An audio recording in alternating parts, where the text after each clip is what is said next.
एक शख्स गाड़ी से उतरा और बड़ी तेजी से एयरपोर्ट में घुसा। जहाज उड़ने के लिए तैयार था। उसे किसी कॉन्फ्रेंस में पहुंचना था जो खास उसी के लिए आयोजित की जा रही थी। वो अपनी सीट पर बैठा और जहाज उड़ गया।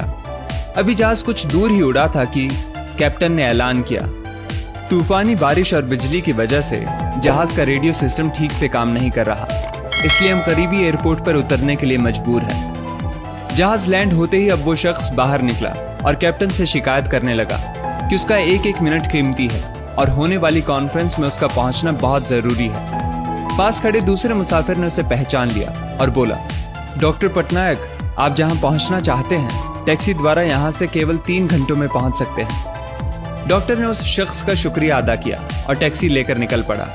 लेकिन ये क्या, आंधी तूफान और मूसलाधार बारिश ने गाड़ी का चलना मुश्किल कर दिया। फिर भी ड्राइवर गाड़ी चलाता रहा। अचानक ड्राइवर को एहसास हुआ कि वो रास्ता भटक चुका है। नाउमीदी के उतार चढ़ाव के बीच उस शख्स को एक छोटा सा घर दिखा। इस तूफान में वही गनीमत समझकर गाड़ी से नीचे उतरा और दरवाजा खटखटाया।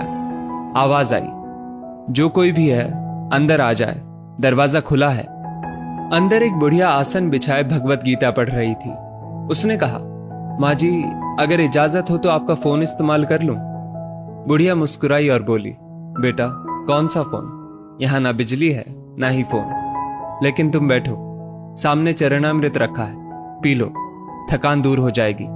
और खाने के लिए भी कुछ ना कुछ फल मिल जाएगा, खा लो ताकि आगे सफर के लिए कुछ शक्ति आ जाए। डॉक्टर ने शुक्रिया अदा किया और चरणामृत पीने लगा। बुढ़िया अपने पाठ में खोई थी कि डॉक्टर की नजर उनके बगल में पड़ी। एक बच्चा कंबल में लिपटा पड़ा था जिसे बुढ़िया थोड़ी थोड़ी देर में हिला देती थी। बुढ़िया ने पाठ समाप्त किया तो डॉक्टर ने कहा, माँ जी, आपके स्वभाव और एहसान ने मुझ पर जादू कर दिया है। आप मेरे लिए भी दुआ कर दीजिए, ये मौसम साफ हो जाए। मुझे उम्मीद है आपकी दुआएं जरूर कबूल होती होंगी। बुढ़िया बोली, नहीं बेटा, ऐसी कोई बात नहीं। तुम मेरे अतिथि हो और अतिथि की सेवा ईश्वर का आदेश है। मैंने तुम्हारे लिए भी दुआ की है। परमात्मा का शुक्र है, उसने मेरी हर दुआ सुनी है। बस एक और दुआ मैं उससे मांग रही हूं, शायद जब वो चाहेगा उसे भी कबूल कर लेगा। कौन सी दुआ? डॉक्टर ने पूछा। बुढ़िया बोली, ये जो 4 साल का बच्चा तुम्हारे सामने अधमरा पड़ा है, मेरा पोता है। ना इसकी माँ जिंदा है ना ही बाप। इस बुढ़ापे में इसकी जिम्मेदारी मुझ पर है। डॉक्टर कहते हैं इसे कोई खतरनाक रोग है जिसका वो इलाज नहीं कर सकते। वो कहते हैं एक ही नामवर डॉक्टर है। क्या नाम बताया था उसका?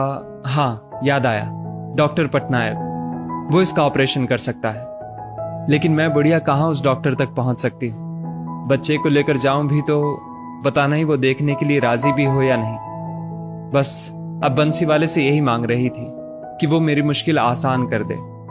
डॉक्टर की आंखों से आंसुओं का सैलाब बह निकला।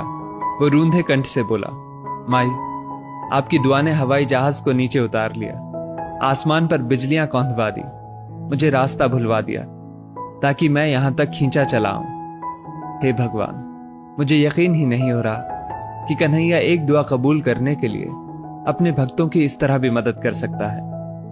दोस्तों, वो ईश्वर सर्वशक्तिमान है। जहां इंसान बेबस हो जाता है वहीं से उसकी परम कृपा शुरू होती है।